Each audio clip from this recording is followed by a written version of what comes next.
ओम नमो अस्तु सर्वेभ्यो ये च पृथिवी मनु ये अंतरिक्षे ये दिवितेभ्यः सर्वेभ्यो नमः ये रोचने दिवो ये वासूर्यस्य रश्मिषु येषामप्सुषतः कृतं तेभ्यः सर्वेभ्यो नमः या ईशवो या तुधाना ये वा वनस्पति गुम्रनु ये वा वटेषु शेरते तेभ्यः सर्वेभ्यो नमः भुजंगेशाय विद्महे चक्षुश्रवणाय धीमहि तन्नः सर्पः प्रचोदयात् श्री गुरुभ्यो नमः हरि ओम। आत्मीय प्रिय प्रेक्षक ಮಿತ್ರರೇ, ನಿಮ್ಮೆಲ್ಲರ ಜೀವನ ಸುಖಕರ ಲಾಭಕರ ಸಮೃದ್ಧಿಕರವಾಗಿರಲಿ ಅಂತ ನನ್ನ ಆರಾಧ್ಯ ದೇವಿ ಹೊರನಾಡು ಅನ್ನಪೂರ್ಣೇಶ್ವರಿಯ ಪಾದಗಳಿಗೆ ನಮಸ್ಕರಿಸ್ತಾ, ಪ್ರಿಯ ಪ್ರೇಕ್ಷಕ ಮಿತ್ರರೇ, ನಾಗಪಂಚಮಿ ಹಬ್ಬ ನಾಡಿನ ಸಮಸ್ತ ವೀಕ್ಷಕರಿಗೂ ನಾಗಪಂಚಮಿ ಹಬ್ಬದ ಹಾರ್ದಿಕ ಶುಭಾಶಯಗಳು. ನಾಗಪಂಚಮಿ ಹಬ್ಬ ನಾವು ಯಾವಾಗ ಮಾಡಬೇಕು, ಹೇಗೆ ಮಾಡಬೇಕು? ಶ್ರಾವಣ ಶುದ್ಧ ಪಂಚಮಿ, ನಾಗ ಚತುರ್ಥಿ ಹಾಗೂ ನಾಗಪಂಚಮಿ ಎರಡು ಹಬ್ಬ ಅನ್ನುವಂಥದ್ದು ನಮಗೆ ಕಾಣುತ್ತೆ. ಹೇಗೆ ಮಾಡಬೇಕು, ಇದರ ವಿಧಾನ, ಯಾಕೆ ಮಾಡಬೇಕು ಅನ್ನುವಂಥ ಎಲ್ಲ ಮಾಹಿತಿಯನ್ನ ಕೊಡ್ತಾ ಬರ್ತೇನೆ. ನೋಡಿ, ಸರ್ಪ ಅಂತಂದ್ರೆ ನಮ್ಮನ್ನ ರಕ್ಷಣೆ ಮಾಡುವಂತಹ ದೇವತೆಗಳು, ಸರ್ಪ ದೇವತೆಗಳನ್ನ ನಾವು ರಕ್ಷಣಾ ದೇವತೆಗಳು ಅಂತ ಹೇಳ್ತೀವಿ ನಾವು. ಸರ್ಪ ದೋಷಗಳಿದ್ದವರು ನಾಗಪಂಚಮಿ ಹಬ್ಬ ಮಾಡಿದ್ರೆ ದೋಷಗಳು ಪರಿಹಾರ ಆಗುತ್ತೆ.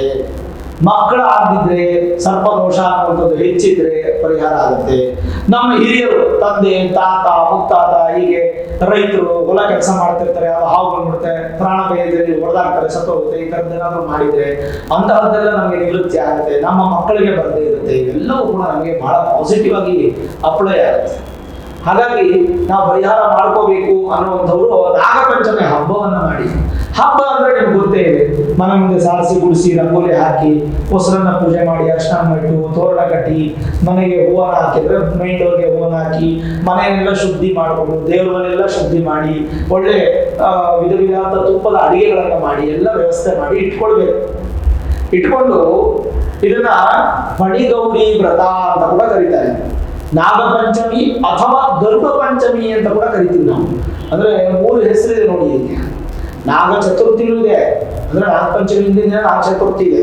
ವಿಶೇಷವಾಗಿ ಮನೆಯಲ್ಲಿ ದೇವರನ್ನ ಶುದ್ಧಿ ಮಾಡಿಕೊಂಡು, ದೇವರ ಮಂಟಪವನ್ನು ಶುದ್ಧಿ ಮಾಡಿಕೊಂಡು, ಹಬ್ಬದ ವಾತಾವರಣ ಸೃಷ್ಟಿ ಮಾಡಿಕೊಂಡು, ನಾಗಪ್ಪ ವಿಗ್ರಹ ನಿಮ್ಮ ಮನೆಯಲ್ಲಿ ಇದ್ರೆ, ಹೊಸದಾಗಿ ತಗೊಂಡು ಬರೋದು ಬೇಡ, ವಿಗ್ರಹ ಇದ್ರೆ ವಿಗ್ರಹಕ್ಕೆ ಪೂಜೆ ಮಾಡಿ.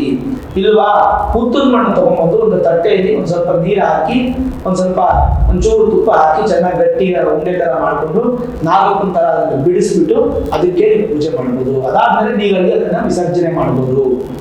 ಅದೇ ಮನೆಯಲ್ಲಿ ವಿಗ್ರಹ ಇರ್ತದೆ, ವಿಸರ್ಜನೆ ಮಾಡೋ ಅವಶ್ಯಕತೆ ಇಲ್ಲ, ಕದಲಿಸಿದ್ರೆ ಸಾಕು. ಹೇಗ್ ಮಾಡಬೇಕು? ವಿಶೇಷವಾಗಿ ಆ ನಾಗ ಎಡೆ ಅಂದ್ರೆ ಫಣಿಯಾಗಿರ್ತಕ್ಕಂಥ ಎಡೆ ಮಣ್ಣಲ್ಲಿ ಮಾಡೋದಾಗ್ಬೋದು, ಅಥವಾ ನಿಮ್ಮ ಮನೆಯಲ್ಲಿರ್ತಕ್ಕಂಥದ್ದು ನಾಗ ವಿಗ್ರಹ ಆಗಬಹುದು. ಅದಕ್ಕೆ ಧ್ಯಾನ, ಆವಾಹನ ಇತ್ಯಾದಿ ಷೋಡಶೋಪಚಾರ ಪೂಜೆಗಳನ್ನ ಮಾಡುವಂಥದ್ದು. ವ್ರತಮಾಲಿಕಾ ಪುಸ್ತಕ ಅನ್ನುವಂಥ ಪುಸ್ತಕ ಸಿಗುತ್ತೆ, ವ್ರತಗಳದ್ದು ಈಗೆಲ್ಲ ಗೂಗಲ್ ಸಿಗುತ್ತೆ, PDF ಡೌನ್ಲೋಡ್ ಮಾಡ್ಕೋಬಹುದು. ನೋಡ್ಕೊಂಡು ಅದನ್ನೊಂದ್ಸಲ ಓದ್ಕೊಂಡ್ರೆ ನೀವು ಕ್ಲೀನಾಗಿ ಸಿಗುತ್ತೆ. ಅದರಂತಾನೆ ಮೊದಲು ಗಣಪತಿ ಪೂಜೆನ ಮಾಡಿ, ಗಣಪತಿನ ಪ್ರಾರ್ಥನೆ ಮಾಡಿಕೊಂಡು, ದೀಪ ಹಚ್ಚಿ ಸಂಕಲ್ಪ ಮಾಡಿಕೊಂಡು, ಸಂಕಲ್ಪ ಆದ ನಂತರ ವಿಶೇಷವಾಗಿ ಆ ಒಂದು ನಾಗಪ್ಪನಿಗೆ ವಿಗ್ರಹ ಇರ್ತದೆ, ಪಂಚಾಮೃತ ಅಭಿಷೇಕವನ್ನು ಮಾಡುವಂಥದ್ದು. ಮಣ್ಣಿನಿಂದ ಮಾಡಿರ್ತಕ್ಕಂಥ ಒಂದು ನಾಗಪ್ಪ ಆದ್ರೆ ಪಂಚಾಮೃತ ಒಂದು ಬಟ್ಲಲ್ಲಿ ಮಿಕ್ಸ್ ಮಾಡಿಕೊಂಡು ಪ್ರೋಕ್ಷಣೆ ಮಾಡುವಂಥದ್ದು. ಅದಾದ್ಮೇಲೆ ವಸ್ತ್ರ, ಗೆಜ್ಜೆ ವಸ್ತ್ರವನ್ನು ಸಮರ್ಪಣೆ ಮಾಡಿ, ಯಜ್ಞೋಪವೀತವನ್ನು ಹಾಕಿ, ಗಂಧ, ಅರಿಶಿಣ, ಕುಂಕುಮ ಇತ್ಯಾದಿಗಳನ್ನು ಸಮರ್ಪಣೆ ಮಾಡಿ, ಹೂವ ಮಾಲಿಕೆ ಅಂದ್ರೆ ಹೂವಿನ ಹಾರವನ್ನು ಹಾಕಿ, ಅಷ್ಟೋತ್ತರ, ಸರ್ಪ ದೇವತೆ ಅಷ್ಟೋತ್ತರ ಬರುತ್ತೆ, ಅದಾದ್ರೂ ಮಾಡಬಹುದು, ಇಲ್ಲಂದ್ರೆ ಸುಬ್ರಹ್ಮಣ್ಯನ ಅಷ್ಟೋತ್ತರವಾದ್ರೂ ಮಾಡಬಹುದು. ಎರಡರಲ್ಲಿ ಯಾವ್ದಾದ್ರು ಒಂದು ಅಷ್ಟೋತ್ತರದ ಅರ್ಚನೆಯನ್ನು ಮಾಡಿ ವಿಶೇಷವಾಗಿ ನಾಗನಿಗೆ ಧೂಪ, ದೀಪ, ನೈವೇದ್ಯವನ್ನ ಮಾಡುವಂಥದ್ದು. ಹಾಲಿನಿಂದ ಮಾಡಿದ ನೈವೇದ್ಯವನ್ನ, ಚಕ್ಕುಲಿ, ನಿಪ್ಪಟ್ಟು, ಈ ತರದ ಪದಾರ್ಥಗಳನ್ನ, ಆಮೇಲೆ ಚಿಗ್ಲಿ ಗೊತ್ತಲ್ಲ, ಚಿಗ್ಲಿ ತಂಬಿಟ್ಟು ಎಳ್ಳಿಂದ ಮಾಡುವಂಥದ್ದು, ಮತ್ತೆ ಹಿಟ್ಟಿಂದ ಮಾಡುವಂಥದ್ದು, ಚಿಗ್ಲಿ ತಂಬಿಟ್ಟಿನ ದೀಪವನ್ನು ಕೂಡ ಆ ಸರ್ಪನಿಗೆ ಆರತಿಯನ್ನು ಮಾಡಬೇಕಾಗುತ್ತೆ. ಕಡಲೆಕಾಯಿಯನ್ನು ನೈವೇದ್ಯ ಮಾಡಬೇಕು, ಸೌತೆಕಾಯಿಯನ್ನು ನೈವೇದ್ಯ ಮಾಡಬೇಕು. ಚಿಗಳಿ, ತಂಬಿಟ್ಟು, ಹಾಲಿನಿಂದ ಮಾಡಿದಂಥ ಪದಾರ್ಥ ಹಾಗೂ ಸೌತೆಕಾಯಿ ಮತ್ತೆ ಮತ್ತೆ ಕಡಲೆಕಾಯಿಯನ್ನ ನೈವೇದ್ಯ ಮಾಡಬೇಕು ಆ ಸರ್ಪ ವಿಗ್ರಹಕ್ಕೆ. ನೀವೇನು ಪೂಜೆ ಮಾಡ್ತೀರಾ ಸರ್ಪ ವಿಗ್ರಹಕ್ಕೆ. ಮತ್ತೆ ಕೆಂಪು ಅಕ್ಷತೆಯಿಂದ ಪೂಜೆ ಮಾಡಬೇಕು. ನೀವು ಕೆಂಪು ಅಕ್ಷತೆ ಏನು ಪೂಜೆ ಮಾಡೋದ್ರೆ ಅರಿಶಿನ ಮಿಕ್ಸ್ ಮಾಡಿ ನೀವು ಅಕ್ಷತೆಯನ್ನು ಮಾಡಿದ್ರಲ್ಲ, ಕುಂಕುಮ ಮಿಕ್ಸ್ ಮಾಡಿ ಅಕ್ಷತೆಯನ್ನು ಮಾಡಿ ಕೆಂಪು ಅಕ್ಷತೆಯಿಂದ ಪೂಜೆ ಮಾಡಿ. ಮೂರನೇ ದಾರ ಇದೆಯಲ್ಲ ಅದನ್ನ ತಗೊಂಡು ಹುತ್ತಕ್ಕೆ ತೆನೆ ರೇಖೆ ಹೋಗ್ತಿರಲ್ಲ ಆ ಹುತ್ತಕ್ಕೆ ಸುತ್ತುವಂಥದ್ದು. ಹುತ್ತಕ್ಕೆ 11 ಬಾರಿ ಸುತ್ತು ಬಿಟ್ಟು ತೆನೆ ಎರೆದು ಬರುವಂಥದ್ದು ವಿಶೇಷವಾಗಿ. ಮತ್ತೆ ನಾಗರ ಕಟ್ಟೆಯನ್ನು ದರ್ಶನ ಮಾಡಬೇಕು. ಸಹೋದರರಿಗೆ ಶುಭವನ್ನ ಕೋರಬೇಕು. ಇದೆಲ್ಲ ಬಹಳ ಮುಖ್ಯವಾಗಿರ್ತಕ್ಕಂಥ ವಿಚಾರ. ಸರಿ, ಮುಖ್ಯವಾದಂತ ವಿಚಾರ ನಾನು ತಿಳಿಸ್ತೀನಿ. 16 ವಿಶೇಷವಾದ ನಾಮಗಳು ಇದೆ. 16 ನಾಮಗಳು ಅಂದ್ರೆ 16 ಮಂತ್ರಗಳಿದೆ ಸ್ವಾಮಿಯನ್ನು ಅರ್ಚನೆ ಮಾಡಕ್ಕೆ. ನಿಮ್ಗೆ ಏನೂ ಶಕ್ತಿ ಇಲ್ವಾ, ಈ 16 ಮಂತ್ರದಲ್ಲಿ ಹೂವಾಕ್ಷತೆ, ಒಂದು ಮಂತ್ರ ಹೇಳಿ ಹೂವಾಕ್ಷತೆ ದೇವರಿಗೆ ಹಾಕೋದು, ಇನ್ನೊಂದು ಮಂತ್ರ ಹೇಳಿ ಹೂವಾಕ್ಷತೆ ಹಾಕೋದು. ಇದನ್ನು ಮಾಡಿದ್ರೆ ಸಾಕು, ನಾಗರ ಪಂಚಮಿ ಹಬ್ಬದ ವಿಶೇಷವಾದ ಫಲ ನಿಮ್ಗೆ ಸಿಗುತ್ತೆ. ಹೇಗೆ ಅಂತ ಹೇಳ್ತೀನಿ, ನಾನು ಒಂದೊಂದಾಗಿ ಹೇಳ್ತೀನಿ. ಓಂ ವಾಸುಕಿನೇ ನಮಃ. ಓಂ ತಕ್ಷಕಾಯ ನಮಃ. ಓಂ ಕಾರ್ಕೋಟಕಾಯ ನಮಃ. ಓಂ ಶಂಖಪಾಲಾಯ ನಮಃ. ಓಂ ಗುಳಿಕಾಯ ನಮಃ. ಓಂ ಕದ್ರಿಪುತ್ರಾಯ ನಮಃ. ಓಂ ಮಹಾಪಾಲಾಯ ನಮಃ. ಓಂ ನಾಗರಾಜಾಯ ನಮಃ. ಓಂ ನಾಗಪತ್ನಿ ನಮಃ. ಓಂ ನಾಗಕನ್ಯಾಯ ನಮಃ. ಓಂ ನಾಗಪುತ್ರಾಯ ನಮಃ. ಓಂ ನಾಗಪೌತ್ರಾಯ ನಮಃ.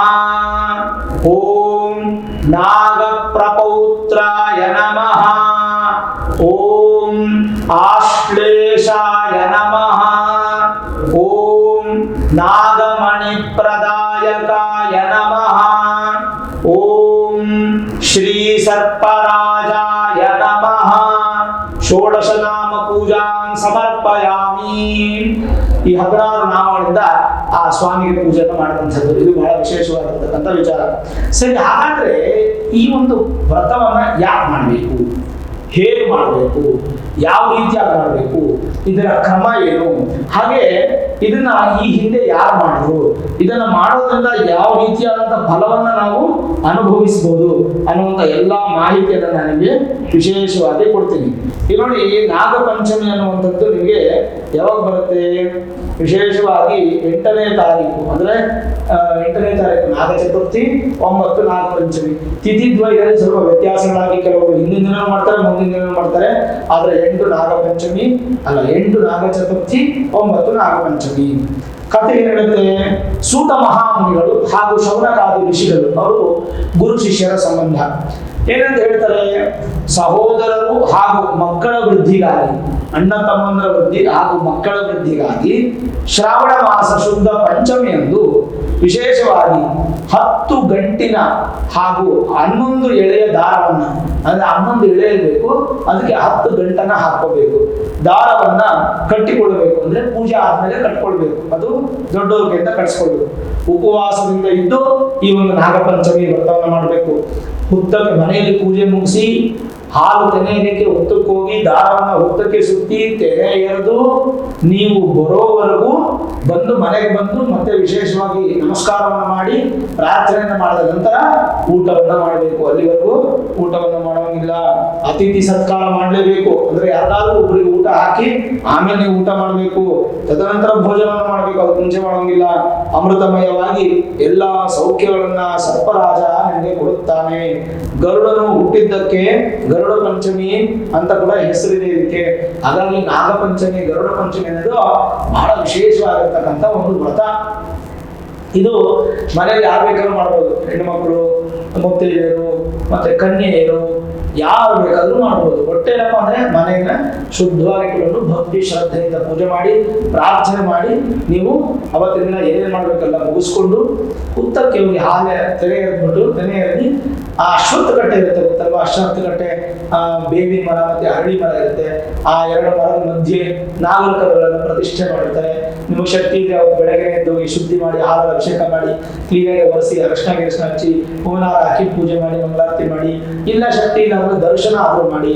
ಹಾಗಾಗಿ ಈ ತರ ದರ್ಶನವನ್ನ ಮಾಡುವಂಥದ್ದು ಕೂಡ ವಿಶೇಷ. ಈ ತರದ ಅನುಕೂಲಗಳು ಆಗಿಲ್ಲ ಅಂದ್ರೆ ಸುಬ್ರಹ್ಮಣ್ಯನ ದೇವಸ್ಥಾನಕ್ಕೂ ಹೋಗ್ಬೋದು. ಸುಬ್ರಹ್ಮಣ್ಯ ಕೂಡ ಸರ್ಪರಾಜ.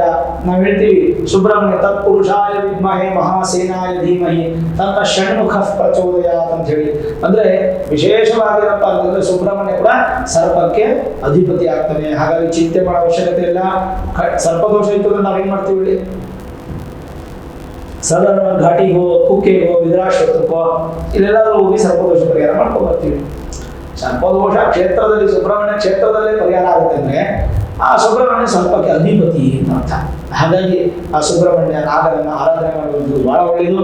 ಈ 16 ನಾಮಗಳು ನಾನು ಏನು ಹೇಳಿದೆ, ಆ 16 ನಾಮಗಳನ್ನ ನೀವು ಬೇಕಾದ್ರೆ ಯೂಟ್ಯೂಬ್ ಆನ್ ಮಾಡಿಕೊಂಡು ಅದು ಮುಂದೆ ಹೋಗ್ತಾ ಇರುತ್ತೆ, ರಿವರ್ಸ್ ಫಾರ್ವರ್ಡ್ ಮಾಡ್ಕೊಂಡು ಬೇಕಾದ್ರೆ ಬರ್ಕೊಂಡು ಶ್ರದ್ಧೆಯಿಂದ ಪೂಜೆ ಮಾಡಿ. ನಿಮ್ಮ ಮಕ್ಕಳಿಗೆ ನೀವು ಹೇಳ್ಕೊಡಿ. ನೀವೇ ಮಾಡ್ಕೊಂಡು ಹೋಗ್ತಾರೆ, ನಿಮ್ಮ ಮಕ್ಕಳು ಮಾಡಲ್ಲ. ನಿಮ್ಮ ಮಕ್ಕಳ ಕೈಲಿ ಮಾಡಿಸಿದ್ರೆ ಮುಂದಕ್ಕೆ ಅವ್ರು ಊಟ ಮಕ್ಕಳಲ್ಲಿ ಅವ್ರು ಮಾಡಿಸ್ತಾರೆ. ಇದು ನಮ್ಮ ಸನಾತನ ಧರ್ಮ ಅಲ್ವಾ. ನಾವು ತಂದೆ ಮಾಡಿದ್ದು ನಾವು, ನಮ್ಮ ತಂದೆ ಆಸ್ತಿ ಮಾಡಿದ್ರೆ ನಾವೇ ಅನುಭವಿಸಕ್ಕಾಗುತ್ತೆ, ಅಥವಾ ನಮ್ಮ ತಂದೆ ಏನಾದ್ರು ಒಂದು ಪುಣ್ಯ ಕೆಲಸ ಮಾಡಿದ್ರೆ ನಾವೇ ಪುಣ್ಯ ಅನುಭವಿಸಕ್ಕಾಗುತ್ತೆ. ಹೀಗೆ ಸದಾಕಾಲ ಪುಣ್ಯವನ್ನು ಆಧರಿಸಿ ಆಸನೆಯನ್ನಿಟ್ಕೊಂಡು ನಾವು ಮುಂದೆ ಹೋಗುವಂಥದ್ದು ನಮ್ಮ ವಿಶೇಷವಾದಂತಹ ಸಂದರ್ಭದ ಸಮಯ ಅಂತ ಹೇಳ್ತೀವಿ. ಆಗಲಿ ವೀಕ್ಷಕರೇ, ಭಗವಂತ ಒಳ್ಳೇದು ಮಾಡ್ತಾನೆ.